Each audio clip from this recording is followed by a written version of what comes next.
this has been a very interesting week for Jason not to be around. Yeah. Because the obvious hot topic that everybody wants to hear us talk about. And shout out to everybody on Instagram and Twitter who have been rocking with me, talking about this on my social media page. It's been crazy. Some of you agree with me, some of you don't. Damage, can we just set this up? Because this was crazy. We're talking about Will Smith, obviously, your Philly brother. Absolutely. And like I said, talking about somebody being on their best behavior, we got to talk about Will Smith maybe not being on his best behavior.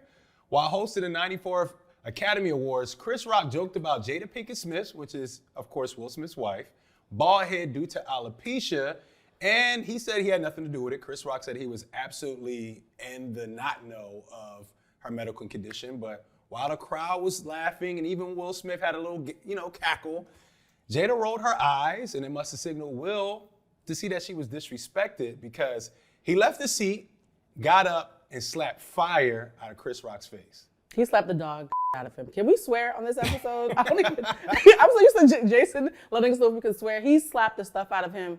And I'm going to be honest, Damage, when this actually happened, I hit you up. And this is shout out to everybody who's traumatized, I was traumatized initially.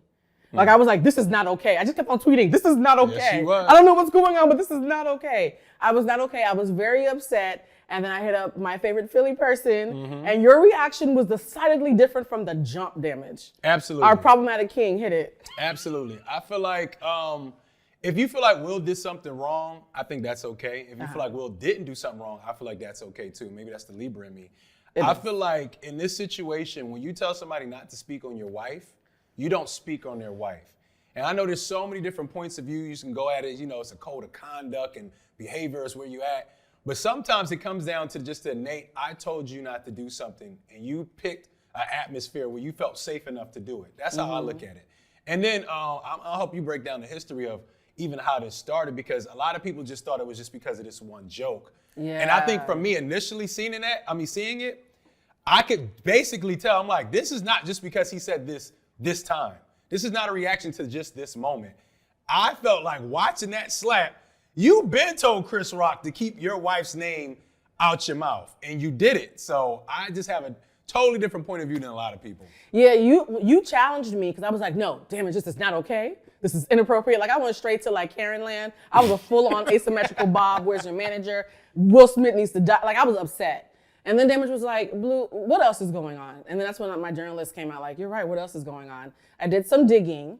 And I did have to have a moment where I had to check myself, because we're so used to, as Black people, having an internal bias when we see one of our own act a fool, right? Because I feel like Russell Crowe had backhanded Kirsten Dunst or somebody. I don't think Black people would have been so like, ooh, stop it. But we're so used to like not wanting to look bad in front of white people.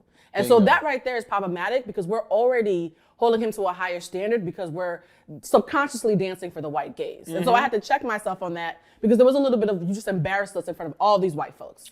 Then I went looking at the fact that he's been clowned for 2 years straight.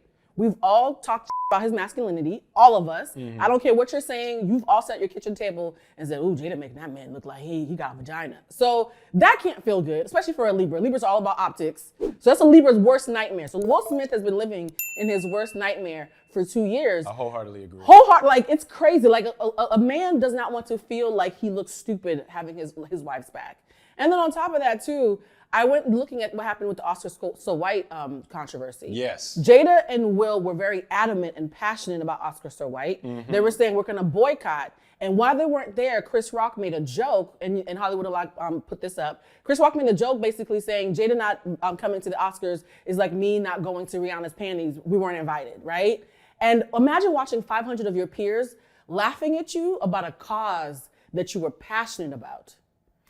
That is already going to piss you off. And then as well as the husband looks over and sees that his wife is upset. Like, you guys know, when I get upset, it's all over my face. When I feel disrespected, it's all over my face and I clench up.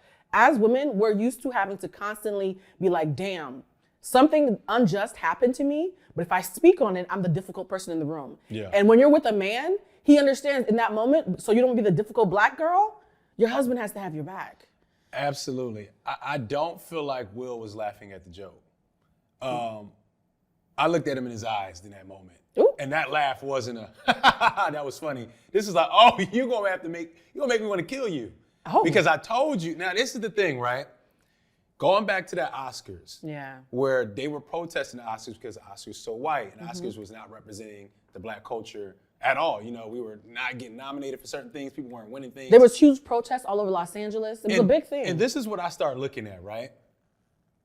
Chris Rock still decided to be a part of that Oscars. Yeah. And then you went up there with that platform and you chose to make a dig at my wife. Exactly. Right? You made that choice. And then another video comes out with him sitting down with Louis C.K., passing the N-word back and forth. And Seinfeld had to be the voice of The reason. Jewish man was like, bruh, So, I'm not even black, but this is not okay. And I say all this to say, I'm trying to bring it full circle. So when you go back on that stage, I don't want to say it like this, but we call it you playing white people games. Yeah. Like, you know, I told you not to do something, because I could tell from how he walked up there was a conversation between that last Oscars and this one where he said, don't speak on my wife.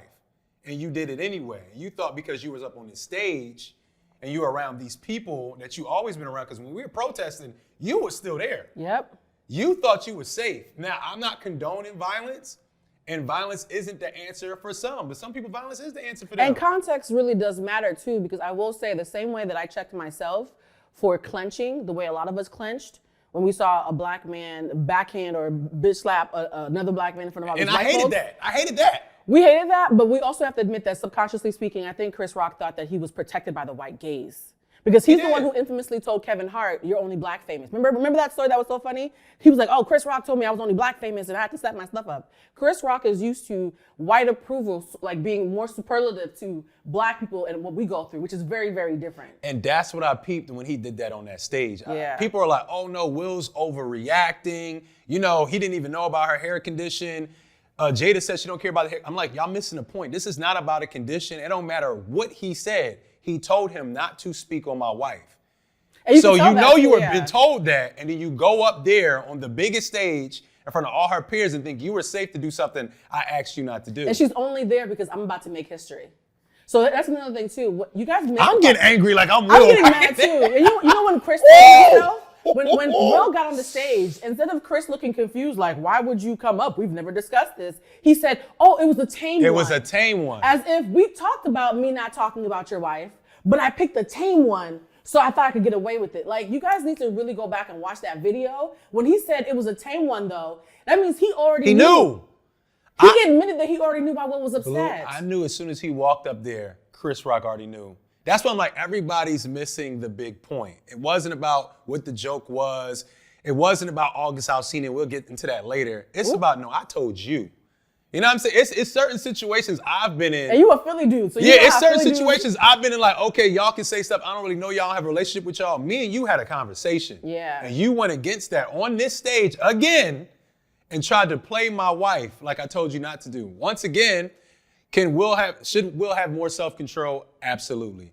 Was it, did it make me happy seeing a black man smack another black man on TV? Absolutely not. No, but at the same time, I don't know what the code of conduct is for a place that don't want us there anyway.